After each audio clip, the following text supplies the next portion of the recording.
Welcome to Shivasai academy. ఈరోజు మనం చెప్పుకునేటువంటి పాఠ్యాంశానికి ముందు ఒక చిన్న రిక్వెస్ట్ అండి.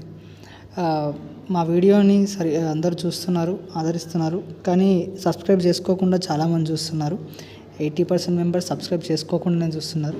మీరు కొద్దిగా మమ్మల్ని సబ్స్క్రైబ్ చేసుకుంటే మాకు కూడా హెల్ప్ఫుల్గా ఉంటుంది. కాబట్టి సబ్స్క్రైబ్ చేసుకోండి, మమ్మల్ని ఆదరించండి. ఈరోజు పాఠ్యాంశంలోకి వెళ్తే 7వ తరగతి పాఠ్యాంశంలో చదువు లెసన్ తీసుకుంటే చదువు లెసన్ రాసినటువంటిది కొరవి గోపరాజు. దీంట్లో ముందుగా తీసుకుంటే వేళ అంటే సమయం, ఆ తర్వాత మేధస్సు అంటే తెలివిగా చెప్పుకుంటూ ఉంటాం. ఒకప్పుడు ఉజ్జయిని రాజ్యాన్ని విక్రమార్కుడు పరిపాలించినటువంటి వాడు. అదేవిధంగా భోజరాజు అనేటువంటి ఆయన విక్రమార్కుని కథలు చెప్పేటటువంటి వాడు. ఈ కథల్లో కమలాకరుని కథ ఒకటి. అదేవిధంగా పాఠ్యభాగ వివరాల్లోకి వెళ్తే ఇది కథాకావ్యం ప్రక్రియకు చెందినటువంటిది. కథాకావ్యం ఏంటంటే వివిధ కథలన్నీ కూడా ఒక దగ్గర చేర్చి దాన్ని కథాకావ్యంగా చెప్పుకుంటూ ఉంటాం. దీంట్లో వస్తువు ప్రధానం, అంటే ఏదైతే థింగ్ తీసుకుంటున్నామో, ఒక దగ్గర జాలి కానీ, ఒక దగ్గర చదువు కానీ, అట్లాంటి థింగ్స్ అనేటటువంటి దీంట్లో ఇంపార్టెంట్ అనమాట. అదేవిధంగా నీతిని, వ్యవహార దక్షతను, కార్యకుశలతను, ఉత్తమ గుణాలను పెంపొందించడానికి ఈ కథలు మనము చదువుకోవచ్చు. కొరవి గోపరాజు రచించిన సింహాసన ద్వాత్రింశిక చతుర్థ శ్వాసంలో నాలుగవ ఆశ్వాసంలో అనేది ఈ కథ. భోజరాజుకు 9వ సాలబంజిక, ఇది కూడా ఒక్కోసారి వచ్చే ఛాన్స్ కూడా ఉంది. 9వ సాలబంజిక ఈ కథని చెప్పింది. సాలబంజిక అంటే ఒక బంగారు విగ్రహాలు ఉంటాయి. ఆ విగ్రహాలు ఒక్కొక్క కథ ఒక్కొక్కరికి చెప్తూ ఉంటాయి అన్నమాట. ఈ సింహాసన దాసించికలో దాంట్లో భోజరాజుకు 9వ సాలబంజిక ఈ కథను ఈ చదువు అనేటటువంటి పాఠ్యాంశంలో కమలాకరుని కథను చెప్పడం అనేటువంటి జరిగిందనమాట. కొరవి గోపరాజు తల్లిదండ్రులు కామాంబిక, కొరవి కసర్రాజు. గోపరాజు నిజామాబాద్ జిల్లాలోని భీంగల్ ప్రాంతం వాడు. నాటి పల్లికొండ సంస్థానాధీశుడు మహారాజు రాణా మల్ల అనేటువంటి ఆస్థాన కవి. సాహిత్యంతో పాటు రాజనీతి, ఛందస్సు, యోగము, జ్యోతిష్యము మొదలైన శాస్త్రాలైన ప్రవీణుడు. అందరికీ సులభంగా అర్థమయ్యే విధంగా కథలు చెప్పడం ఈయన యొక్క ప్రత్యేకత. ఈయన 15వ శతాబ్దానికి చెందినటువంటి కవిగా మనము చెప్పుకోవచ్చు. ప్రవేశికలో చూసుకుంటే మీనింగ్స్: వివేకము అంటే తెలివి, పరోపకార బుద్ధి అంటే ఇతరులకు సహాయం చేసేటువంటిది, లౌక్యం అంటే అందరితో కలిసి ఉండడం, ధర్మం యొక్క నీతి, ఆదర్శంగా జీవించడం అంటే ఇతరులకి ఆదర్శంగా మనం జీవించడం, మదన పడ్డం ఆలోచనలో పడ్డం, హితవు అంటే మంచి. తర్వాత పద్యంలోకి వెళ్తే ఆత్మజుడు అంటే కొడుకు, జడాశయుడు అంటే జలాశయము, శోకము అంటే దుఃఖము, వివేకము అంటే తెలివి, తెవులు అంటే తెగులు పట్టడం, మోదుగు పువ్వు ఏదైతుందో మోదుగు పువ్వుకి వాసన అనేటువంటిది ఉండదు, వాసన ఉండకుండా ఉంటుంది అన్నమాట. పరులకు అంటే ఇతరులకి, భూవరులకు అంటే రాజులకు కావచ్చు, ధనము, ఈ విద్య అనేటువంటిది ధనం లాంటిది అని చెప్తాడు ఇక్కడ మనకి. పరభూమికి అంటే వేరే ప్రాంతానికి, దస్కరులకు అంటే దొంగలకు, హితులను అంటే మంచివారిని, ధరలో భూమిలో,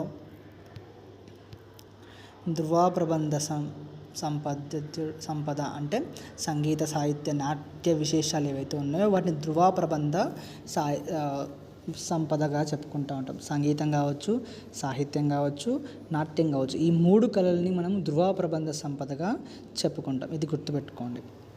మృదు భాషలు అంటే మంచిగా మాట్లాడటం,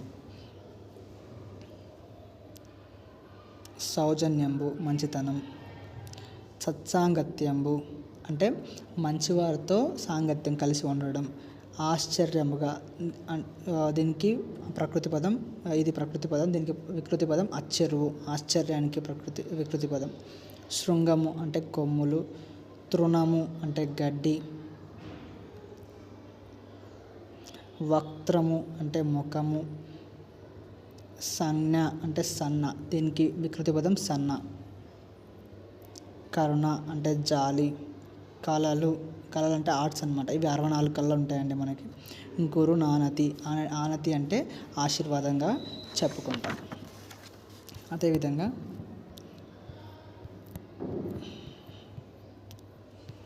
మొన్న టెట్లో వచ్చినటువంటిది, డిఎస్సిలో కూడా వచ్చినటువంటి క్వశ్చన్.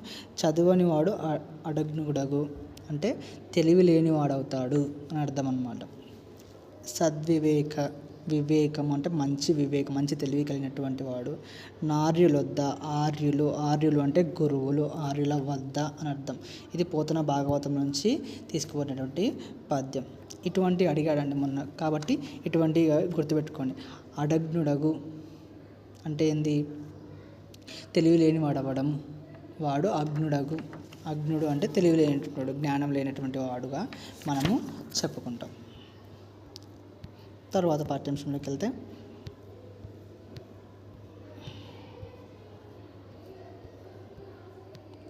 నాయనమ్మ పాఠ్యాంశం. ఈ నాయనమ్మ పాఠ్యాంశం కథానికకు చెందినటువంటిది. సానుకూల వైఖరి అంటే వాళ్ళకి సపోర్టివ్గా ఉండేటువంటి వైఖరి. పశ్చాత్తాపం అంటే వాళ్ళకి బాధ కలగడం, అంటే మనం చేసినటువంటి తప్పుకి వాళ్ళు బాధపడ్డాన్ని పశ్చాత్తాపంగా చెప్పుకుంటాం. ఈర్ష్యాభావం, జెలస్ ఫీలింగ్. అపకారం అంటే చెడు చేయడం. ఈ పాఠ్యభాగ వివరాలకు వెళ్తే, ఇది కథానిక ప్రక్రియకు చెందినటువంటిది. క్లుప్తత అంటే క్లియర్గా ఉండాలి. సరళంగా అంటే సింపుల్గా, సులభంగా అర్థం కావాలి. పాత్రలకు తగిన సంభాషణ ఉండాలి. ఆకట్టుకునే కథనం ఉండాలి, స్క్రీన్ ప్లే అనేటువంటి ఉండాలి. అదేవిధంగా మానవ విలువలను తెలియజెప్పే కథగదిని మనకు చెప్తూ ఉన్నాడు. పాఠ్యాంశంలోకి వెళ్తే,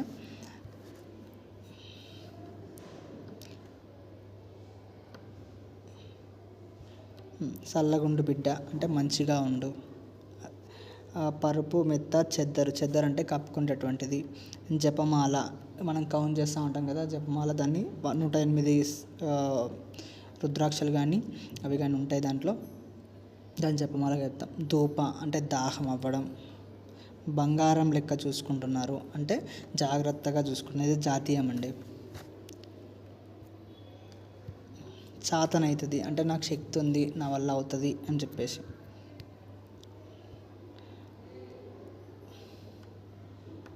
ఈడు వాళ్ళు అంటే ఒకటే ఏజ్ ఉన్నటువంటి వాళ్ళు. శేఖర్ అనేటువంటి మిత్రుడు వస్తాడు, ఆ మిత్రుడితో ఆడుకుంటప్పుడు జరిగినటువంటి సంఘటననే ఈ నాయనమ్మ లెసన్లో మనకి ఎక్కువగా చెప్పడం జరిగింది.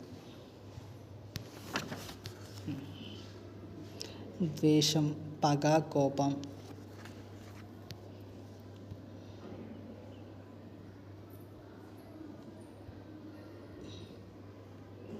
ఉరుకుతూ, పరిగెత్తుతూ, ఆందోళన, టెన్షన్ అవ్వడం, భయపడడం. సింపుల్గా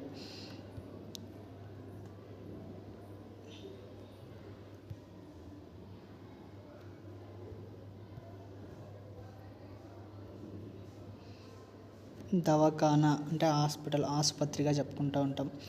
బుగులైంది, ఇది ప్రకృతి వికృతిలో వస్తుంది. భయం, బుగులు.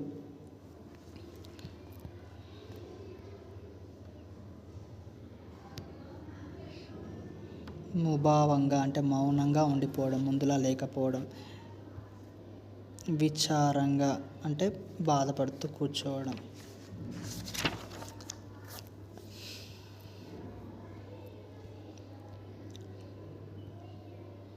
ఈర్ష అంటే అసూయపడ్డం, జెలస్గా ఫీల్ అవ్వడం. దాన్ని మనం ఈర్ష్యగా చెప్పవచ్చు.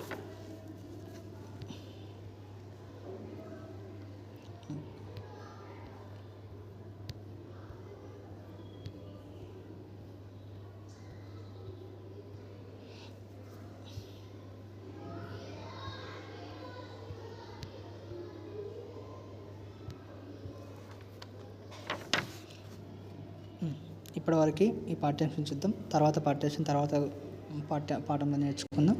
అప్పటి వరకు మా ఛానల్ని సబ్స్క్రైబ్ చేసుకోండి. Thank you.